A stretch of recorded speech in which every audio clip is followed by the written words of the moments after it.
Annyeonghaseyo, 저는 Arman입니다. Oke, jadi perkenalkan, namaku Arman.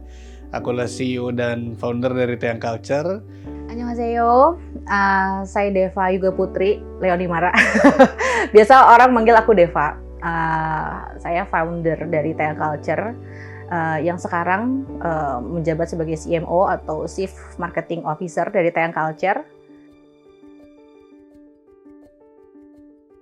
Teang Culture sendiri udah kita mulai dari tahun 2016. Tapi memang yang jadi triggernya adalah kebetulan pengalaman kita waktu itu di Korea sekitar tahun 2014. Aku lihat kalau misalnya di Korea Selatan itu punya budaya yang keras gitu, baik dalam belajar maupun bekerja gitu, dan sampai akhirnya ketika mereka udah selesai sekolah atau kuliah formal di institusi masing-masing, akhirnya mereka pindah keluar untuk belajar lanjutan. Nah, belajar itu di mana aja? Satu mungkin ada di Hagwon namanya, atau tempat kursus, atau juga ada yang penyewaan tempat belajar mandiri, ada juga bahkan di kafe.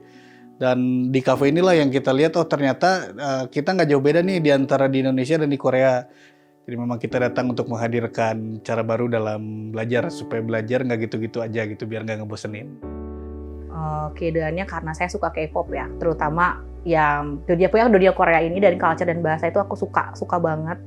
Dan di tahun 2016 itu menjadi salah satu titik terang di mana kayaknya harus bikin Teang Culture itu, karena dapat pencerahan saat pergi ke Korea sendiri gitu ya. Teman-teman orang Korea yang biasanya belajar itu udah ekstra tuh dari SD sampai kuliah, mungkin ya proses belajar mereka itu kan membosankan, sampai akhirnya mereka membuat sistem belajar mereka menyenangkan dengan cara belajar natural learning di kafe, di tempat-tempat yang seperti itu. Sehingga mereka lebih mudah mempelajari bahasa gitu.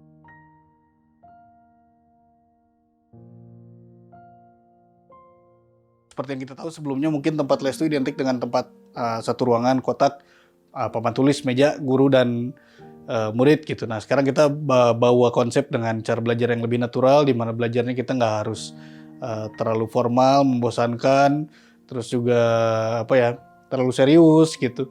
Dan juga interaksi antara guru dan murid seperti ada gap gitu. Nah, ini kita lebih bisa praktikal gitu, jadi bisa langsung dipraktikkan langsung. Natural learning itu sendiri menjadi kurikulum.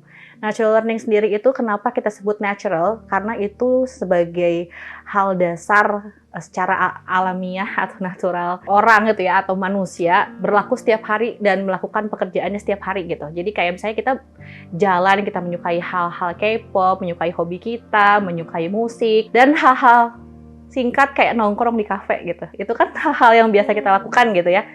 Nah, itu kita masukin dan menjadi pendekatan kayak kamu itu bisa belajar tanpa harus kayak suntuk dan mumet dan cuma ada di kotak di kelasnya. Dan itu kita jadiin campaign untuk memperkenalkan itu gitu ya. Contohnya dari yang simpel mungkin bahasa Inggris. Banyak yang secara akademik nilai bahasa Inggrisnya bagus-bagus di sekolah, tapi tiba-tiba pas diajak ngobrol malu gitu.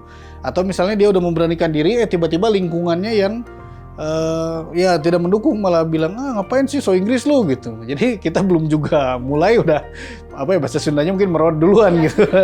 Nah, akhirnya kita coba bawa konsep di belajar langsung di muka umum itu, salah satu tujuannya adalah memberanikan diri untuk belajar ngomong di muka umum. Gimana nih caranya kita ngasih tahu kalau ini tuh seunik itu loh belajar di sini gitu ya, se-have fun itu loh belajar di sini. Dan itu memang perlu banyak kreatif ide ya saat awal-awal gitu. Lumayan agak menjadi stigma yang aneh gitu ya, karena kayak lah gue biasa belajar di kelas gitu. Nah, itu sebagai tantangan awal tentunya gitu ya. Tapi sedikit demi sedikit itu bisa membuat diferensiasi antara Teang Culture sama tempat lain, atau ya value sendiri gitu ya. 오랜만이에요. 잘 지냈어요? 네, 잘 지냈어요. 어제 여행은 어때요? 재밌어요. 재미있어요? 어디에 갔어요? 바다에 갔어요. 바다에 갔어요. 안녕하세요. 반갑습니다, 여러분. 저는 야스민이라고 합니다.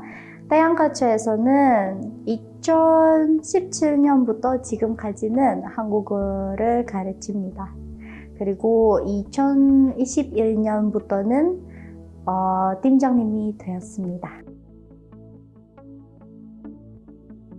Jadi waktu 2017 itu saya masih mahasiswa pendidikan bahasa Korea dan setelah coba join diterima oleh Pak Arman saat itu. Diberitahu juga sistem pembelajarannya itu ternyata di kafe. Ini unik karena biasanya kalau les itu kan di kelas kayak gitu. Tapi ternyata kita bisa belajar di kafe. Jadi mereka tidak tertekan ketika belajar itu tapi tetap fun. Karena bahasa Korea ini masih baru.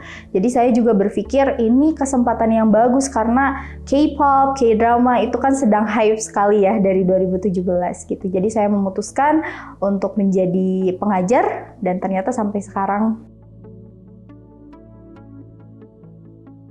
selama ada di Taeyang ini 너무 대단하세요.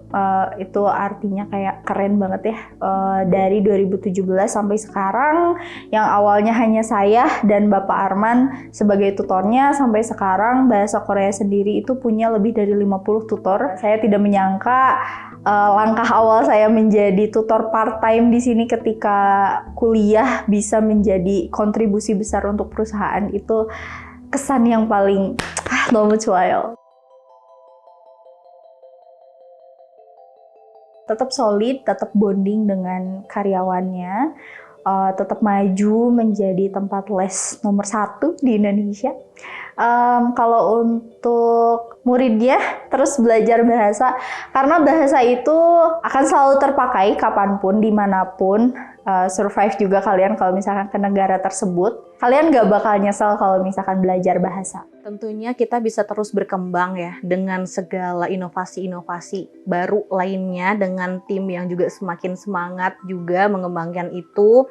Teman-teman tutor juga bisa mengajarkan hal yang baru juga nanti kalau misalkan kita udah berinovasi ke teman-teman semua gitu ya. Itu sih sebenarnya harapan pertama yang sebenarnya sederhana gitu ya. Kita bisa terus berinovasi gitu. Kita pengen terus bisa berkarya, kita pengen terus bisa memberikan manfaat, bukan cuma untuk para murid kita, tapi juga untuk semua lah. Jadi mungkin untuk kita pribadi, para karyawan Taeyang Culture. Jadi jangan patah semangat dengan adanya pergeseran tren ini, justru kita harus lebih gencar lagi dalam memaksimalkan potensi-potensi kita dalam mengejar tujuan utama kita itu, yaitu untuk memberikan manfaat. Gitu.